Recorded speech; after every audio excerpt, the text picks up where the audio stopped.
17 तारीख को वोट देने जरूर जाएं। आपकी मनपसंद सरकार चुनने का आखिरी मौका है आपके पास। 17 तारीख को वोटिंग जरूर करें और अपनी मनपसंद सरकार चुनें। अगर मैं जीतती हूँ तो रायगढ़ को पर्यटन स्थल बनाना ही मेरा सर्वप्रथम दायित्व होगा। गोपिका गुप्ता। आज दिनांक को निर्दलीय प्रत्याशी गोपिका गुप्ता ने जानकी वाटिका होटल में प्रेस कॉन्फ्रेंस किया। जिस तरह से गोपिका गुप्ता पत्रकारों के सवालों का जवाब दे रही थी, ऐसा प्रतीत हो रहा था कि वो आत्मविश्वास से लबरेज हैं और उनके पास पत्रकारों के हर सवाल का जवाब था। गोपिका ने एक सवाल के जवाब पे पत्रकारों से कहा कि मैं भाजपा से कभी बगावत नहीं की है और ना ही करूंगी।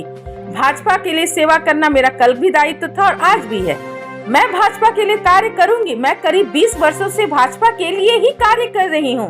जहां जिला पंचायत चुनाव जीतने का उदाहरण देते हुए उन्होंने कहा कि 25 जिला पंचायत सीटों पे 24 पे भाजपा ने अपने उम्मीदवार खड़े किए थे, लेकिन मैंने अपनी सीट से निर्दलीय चुनाव जीता।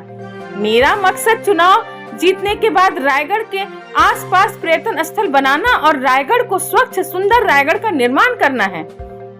केलो नदी, मान नदी, महानदी सबको स्वच्छ करना। इसके अलावा सड़क, शिक्षा मेरी सबसे बड़ी प्राथमिकता होंगी। आइए हम आपको सुनवाते हैं कि उन्होंने पत्रकारों से बातचीत में और क्या क्या कहा। आपकी आवाज चैनल में बने रहने के लिए चैनल को सब्सक्राइब करें, लाइक करें, शेयर करें। कौन से मुद्दों को लेकर आज आप जनता के बीच आ रही हैं?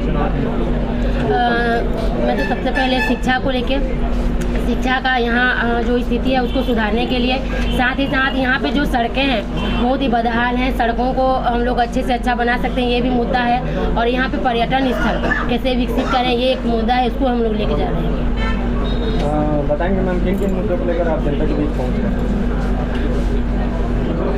सवाल तो वही हो गया ना। बोलता समाज के भाजपा से अलग होने के बाद कोई मान बनोबल हुआ, जिसके बाद आपके क्या विचार बने हैं?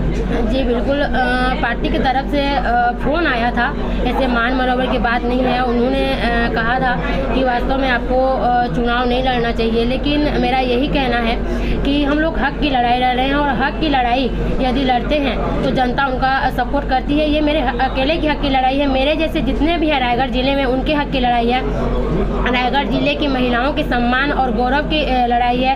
इसलिए मैं आज यहाँ पे एक स्वतंत्र प्रत्याशी के रूप में मैदान में उतरी हूँ और मुझे पूरा विश्वास है कि रायगढ़ की जनता इस बार जरूर सपोर्ट करेगी। कोलता समाज का कितना समर्थन? कोलता समाज का भी समर्थक है। अभी मैं तो घर घर जा रही हूँ। जैसे आप अभी क्वेश्चन पूछे थे कि आपका बड़े जो समाज के हैं वो बाहर आपके साथ नहीं है, तो 2-4 नहीं है, मैं नहीं जानती हमारे समाज के जो बड़े हैं, लेकिन मैं अभी डोर टू डोर घर जा रही हूँ तो मेरे समाज के लोगों का भी फुल समर्थन मिल रहा है। मेरे केवल समाज के लोगों के समर्थन से आप जीत सकती हैं? नहीं, मेरा खाली समाज के समर्थन से ही नहीं जीत सकती। मैं पहले से ही बोली कि मुझे सबका साथ और सबका विकास जो है उसका चाहिए, सबका सहयोग चाहिए, सर्व समाज का सब सहयोग चाहिए, सभी युवाओं का साथ चाहिए, सभी बहनों का साथ चाहिए, सभी बुजुर्गों का साथ चाहिए, तभी मैं ये चुनाव को जीत सकती हूँ। चुनाव जीतने के बाद कौन सी पार्टी ज्वाइन करें? क्या पुनः भाजपा में वापसी हो सकती है? मैं भारतीय जनता पार्टी का अभी भी सम्मान करती हूँ और मैं चुनाव जीतती हूँ तो मैं बिल्कुल भारतीय जनता पार्टी में ही रहूँगी। क्या अपने समाज में ये बात की थी कि अगर भाजपा टिकट नहीं देगी तो मैं निर्दलीय चुनाव लड़ूंगी? नहीं, मैं वही बोली कि मैं समाज को बोल के ही मैं चुनाव नहीं लड़ रही हूँ। यदि मैं समाज को बोल के चुनाव लड़ती तो समाज का पूरा सपोर्ट मिल सकता था, लेकिन मुझे सर्व समाज का वोट चाहिए, सर्व समाज का योगदान चाहिए। इसीलिए मैं सबका सम्मान लेके ही आगे बढ़ना चाहती हूँ।